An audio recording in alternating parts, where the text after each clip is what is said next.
हृदय आनंदितो राम दस वदन निधनकारी दासरथि पुंडरीकाक्ष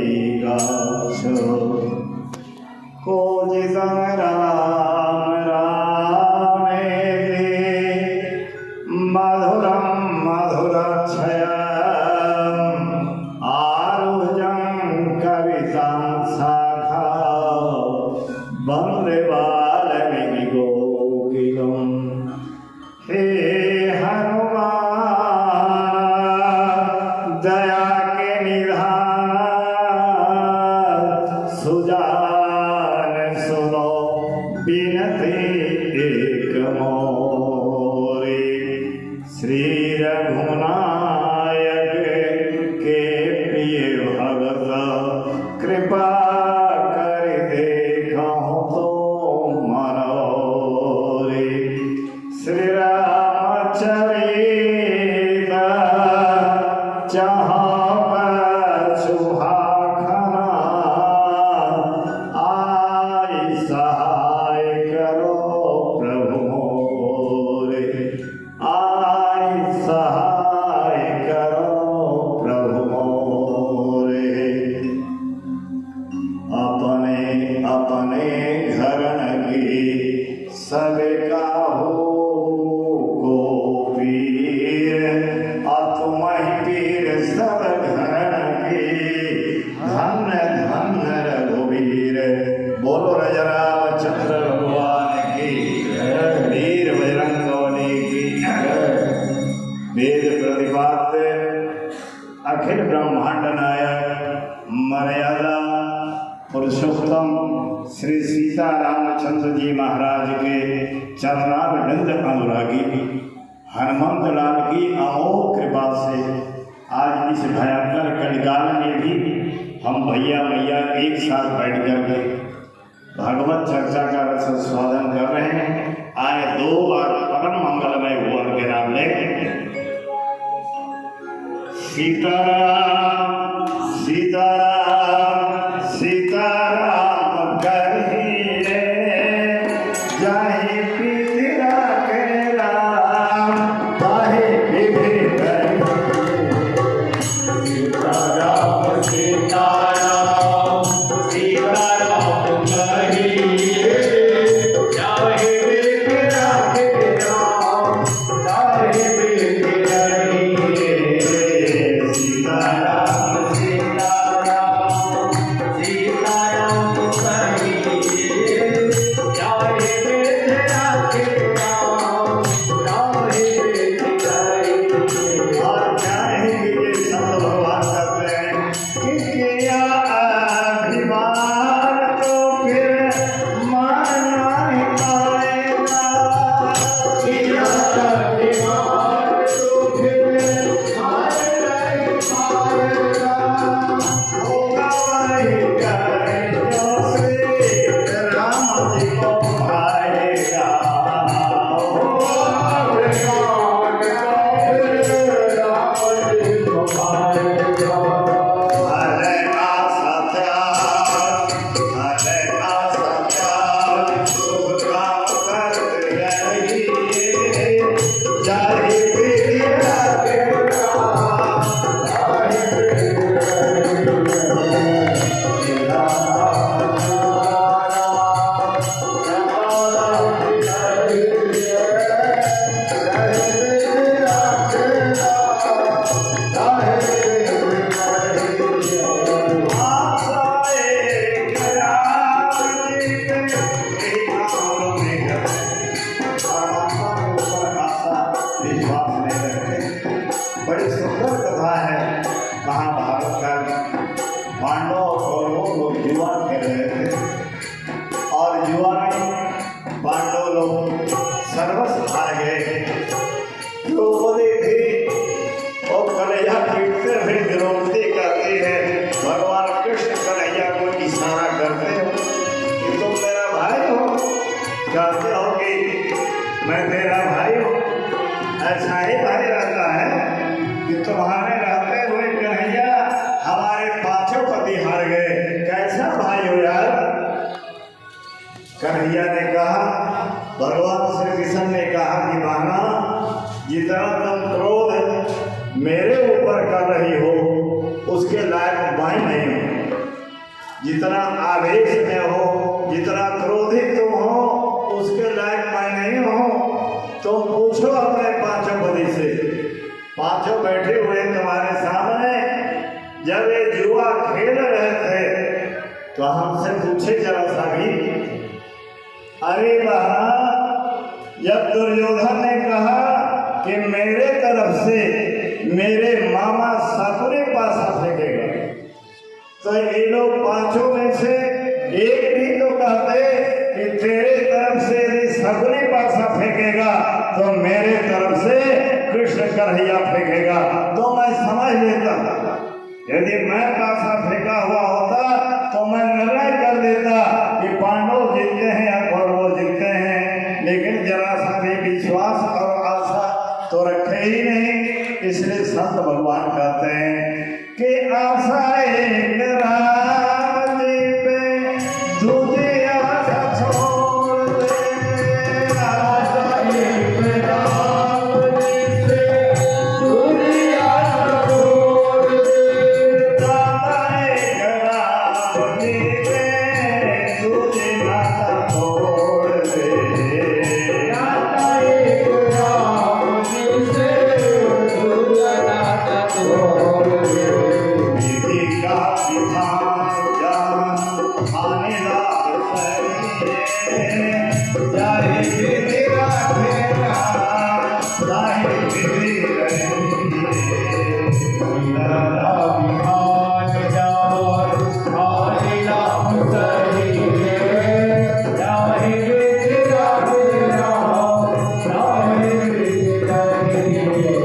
रखेगा ताहि विधि रही। परम आदरणीय इस महान जगह के हमारे आचार्य महोदय जी एवं इस आसन पर आसीन हमारे परम पूजनीय वंदनीय सिया शरण जी महाराज एवं इस यज्ञ के अध्यक्ष प्रवीण चंद जी महाराज, उपाध्यक्ष, कोषाध्यक्ष, इनके सहयोगी बुजुर्गों, भारतीय शक्ति स्वरूपा माँ बहने, भारत के नौनिहाल बच्चों, बुजुर्गों, आए आज के परिवेश में हम बात करें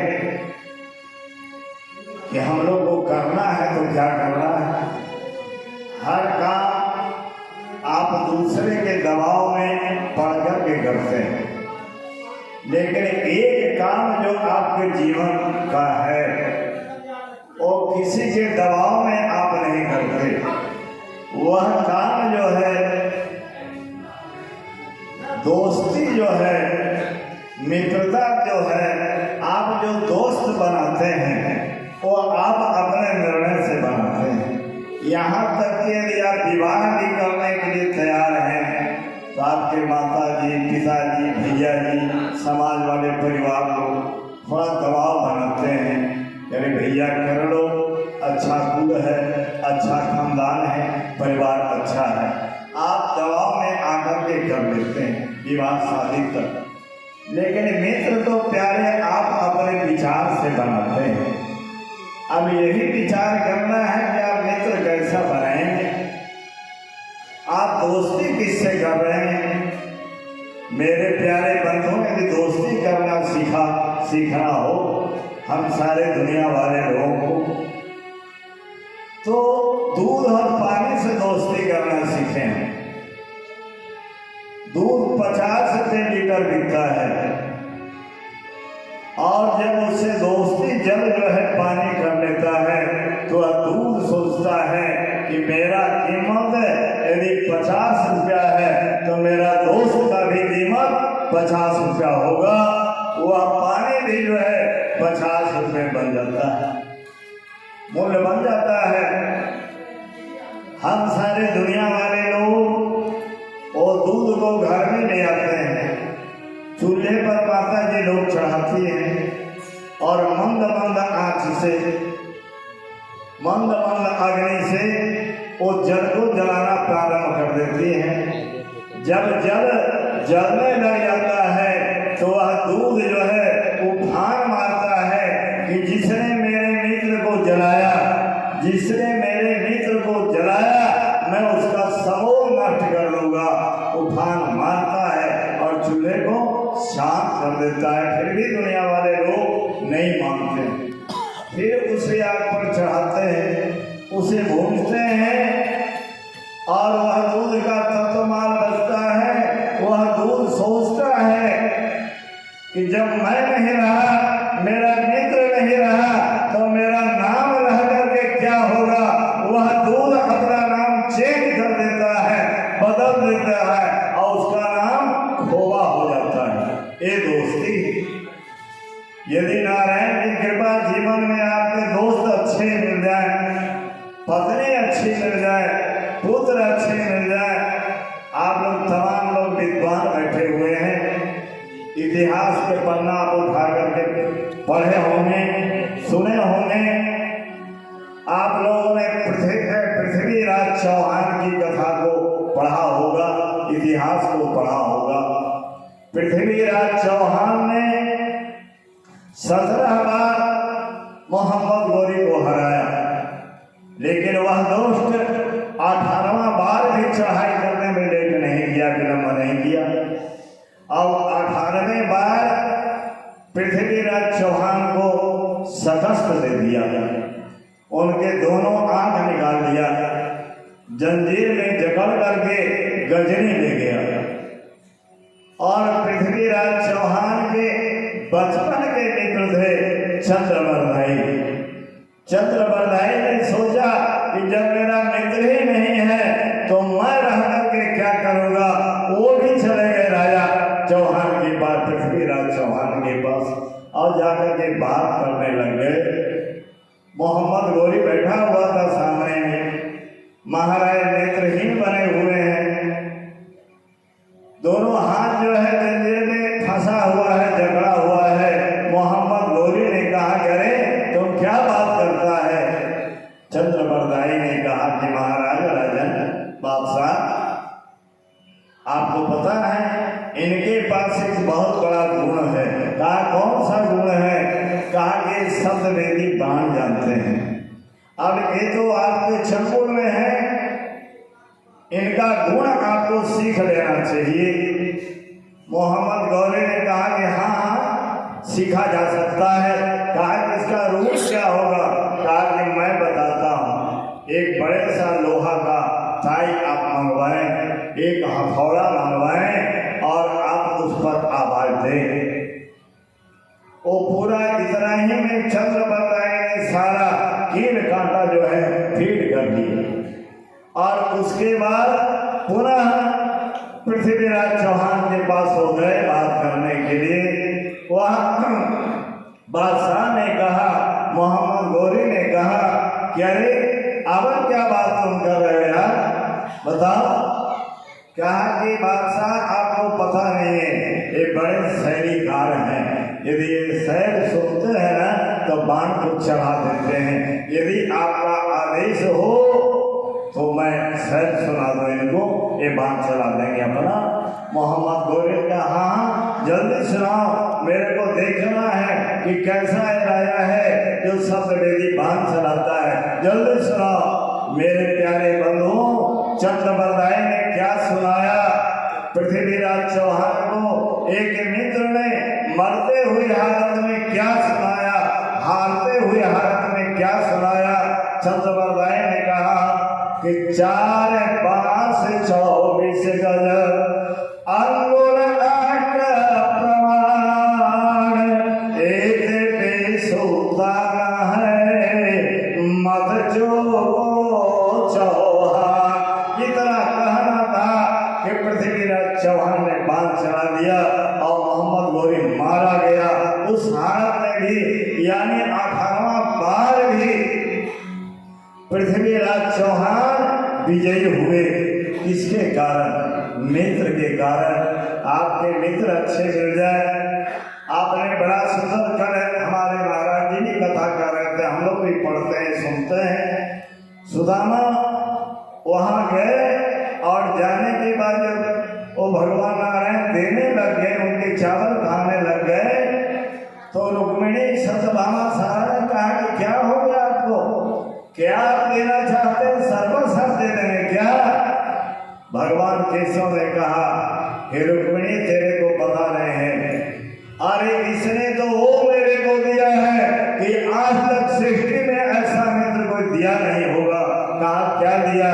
कहा कि तुम्हें पता नहीं है, जब बचपन में हम लोग पढ़ते थे तो गुरु माता चना दी थी, और वह चना जो था सात्विक चना था, शुद्ध चना नहीं था, वो सात्विक चना था। उसमें ऐसा दोष था कि जो इसे खाएगा वो दरिद्र हो जाएगा।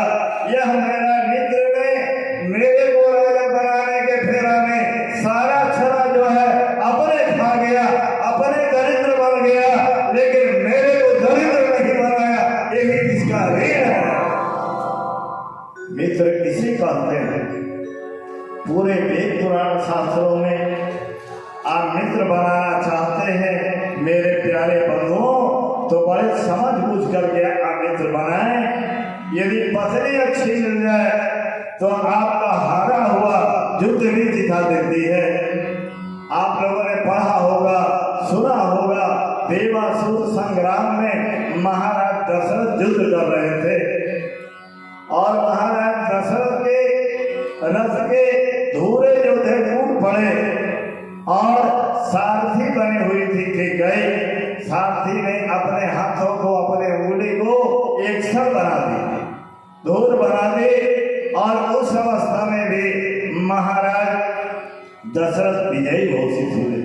यदि पत्नी अच्छी मिल जाए, पुत्र अच्छे मिल जाए, तो फिर जीवन आपका चार चांद लग जाएगा। अफसोस यही बात है कि पुत्र को हम संस्कार नहीं देते, और ये संस्कार जो है माही और पिता देते हैं अपने पुत्र को, ये संस्कार हम नहीं दे पाते। ये श्रीमद् भागवत महापुराण साक्ष्य है कि आत्मदेव यदि अपने पुत्र को संस्कार दिए हुए होते, धुंधकारी को यदि संस्कार दिए हुए होते, तो ना आत्मदेव की ये दशा और ना धुंधकारी की दशा। हम लोग संस्कार नहीं देते हैं, बच्चे लोगों को पैसा दे देते हैं, हर व्यवस्था दे देते हैं, लेकिन संस्कार नहीं देते हैं। संस्कार की कमी है। किसी विद्वानों ने कहा है कि पूत सपूत तो क्या धन संचय, पूत सपूत तो क्या धन संचय, अपूत कपूत तो क्या धन संचय। अरे मेरे प्यारे बंधुओं, आप पुत्र का पुत्र को संचय करें, पुत्र को आप पैदा करते हैं नहीं, ये सत्य बात है। अरे पुत्र तो उसी को कहा जाता है आचार्य जी, जो पुत्र नामक नरक से उद्धार कर देवे, उसी का नाम पुत्र है। तो हम लोग पुत्र पैदा करते हैं नहीं। बड़े शौक से कोई भी आज के परिवेश में यदि आपसे पूछता है तो पूछ भी नहीं पाता है कि आपके कितने पुत्र हैं। पूछेगा कि आपके लड़के कितने, लड़के स्कूल में रहे लड़के, घर में रहे लड़के, बाजार जाए लड़के, तो लड़के आपका प्राण भी ले लेगा। पुत्र तो आपने पैदा किया नहीं। ये हमारी माँ और पिता का एक संस्कार है कि हम बच्चे को संस्कारी नहीं बनाते हैं। आप लोग तो घर ऐसा करते हैं, लेकिन और भी टॉप की स्थिति मैं बताता हूँ कि बच्चा जन्म लिया तो वह महिला आग्रह करती है डॉक्टर साहब से कि आप ऐसा मेरे को इंजेक्शन लगा दो कि मेरा दूध सूख जाए। क्यों? कि मैं दूध पिलाऊंगी अपने बच्चे को तो मैं अस्वस्थ हो जाऊंगी, देखने में ठीक नहीं लगोगे, इसलिए डॉक्टर साहब एक इंजेक्शन लगा दो और दूध समाप्त करवा देती है। और क्या पिलाती है? बोतल। जन्मजात शिशु जन्म लिया, बच्चा जन्म लिया और बोतल उसके मुंह में आपने भरवा दिया। परिणाम क्या होता है कि वह बच्चा 5 वर्ष का हालत में गया तो लाख आप दूध पिलाइए, दूध नहीं पिएगा, लेकिन पेप्सी का बोतल भी बिकने के लिए आ जाएगा तो प्राण दे देगा, मेरे को वही बोतल चाहिए। आप फिर आपको ला करके देना पड़ेगा, वो पेप्सी का बोतल पीता है। और कोई युवा हुआ, जवान हुआ तो क्या कहेगा? ला बड़ा वाला बोतल।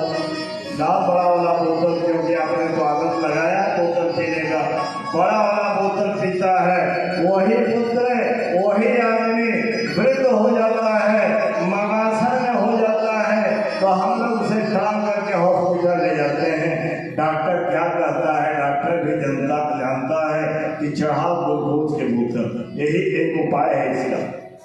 वो भी जानता है कि इसका जीवन जो है बोतलमय है, इसलिए बोतल से ही ठीक होगा।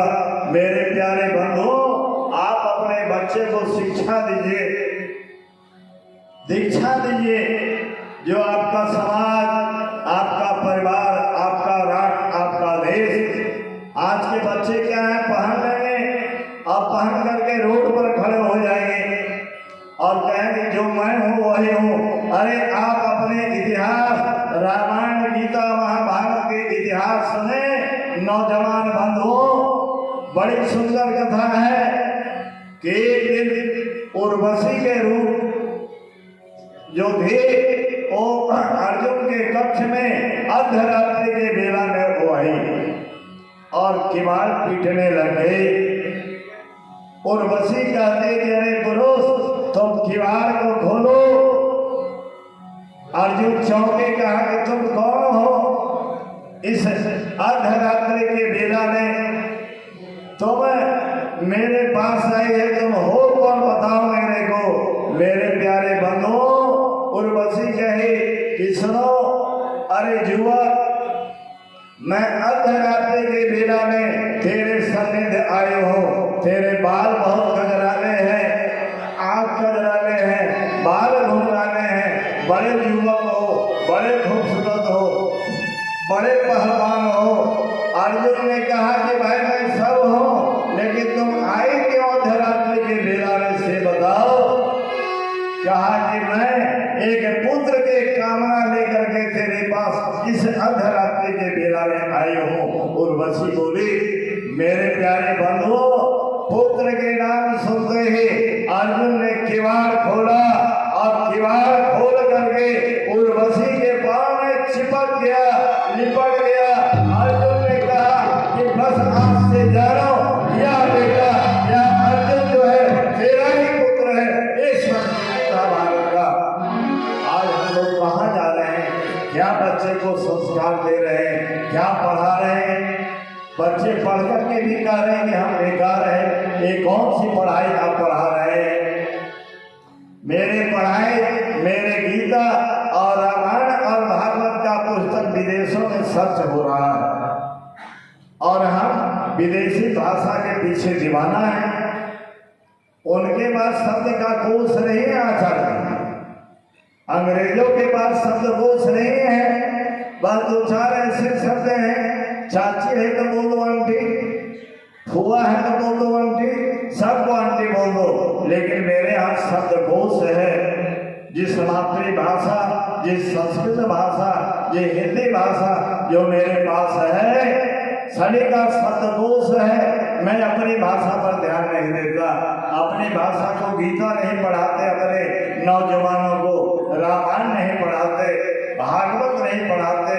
ये संत हो जाएगा, विरक्त हो जाएगा। अरे गृहस्थ तभी होगा जब वो रामायण पढ़ेगा, गृहस्थ तभी वो होगा, नौजवान तभी वो होगा जब गीता पढ़ेगा, नौजवान तभी वो होगा जब भागवत पढ़ेगा। हम लोग पढ़ाते नहीं हैं और अपने बच्चे लोगों को विदेश भेज देते हैं। आपके यहाँ, आपके संस्कृति में कोई ऐसी नहीं है वस्तु चीज जो व्यवस्था नहीं है।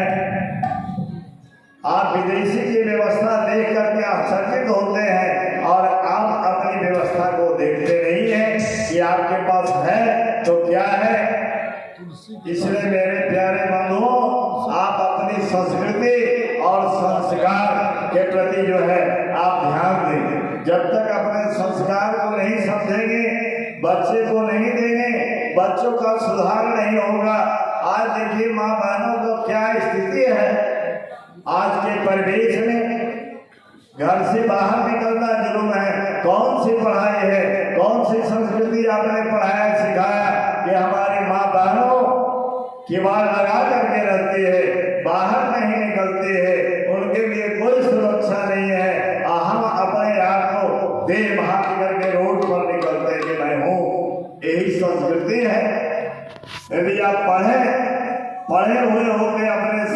को कि हमारे माँ बहनें क्या है, आज इनकी ये स्थिति नहीं। बताया गया है घर में माँ बहनें रो रही है, घर में वेद शास्त्रों में बताया गया है नारी जब पूजनते रमनते जब नहीं होता। जिन घरों में, जिन परिवारों में माँ बहनों का सम्मान होता है, पूजा होता है, वहाँ देवी देवता जो है तरसते हो आने के लिए। और इन माँ बहनों की स्थिति और परिस्थिति क्या है जो हम आप सारे दुनिया वाले लोग जान रहे हैं। और माँ बहनें भी, माँ बहनों का एक ही धर्म है, ये बार बार लोटा का जल चढ़ाना या तीर्थ जाना या 1000 का व्रत करना, एक धर्म आपका नहीं है, आपका एक ही धर्म है। तुलसी बाबा ने कहा है क्या, सदा करो शंकर पद पूजा, सदा करो शंकर पद पूजा, नारी धर्म पति देवन दूजा, सदा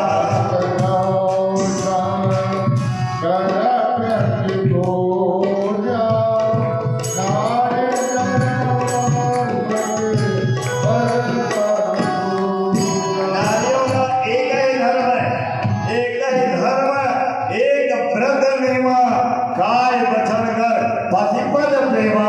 आपका एक ही व्रत है, आपका एक ही धर्म है कि अपने पति के आदेश के बिना आप कोई व्रत नहीं कर सकती, कोई जग नहीं कर सकती, कोई तीर्थ नहीं कर सकती। आपके जो देवता है, परमात्मा है, तो वो पति देवता ही है। और आप अपने अंतराल की शक्ति को नहीं जानते। चलिए 2 बार भगवान के नाम ले, हमारे गुरु जी आ गए हैं।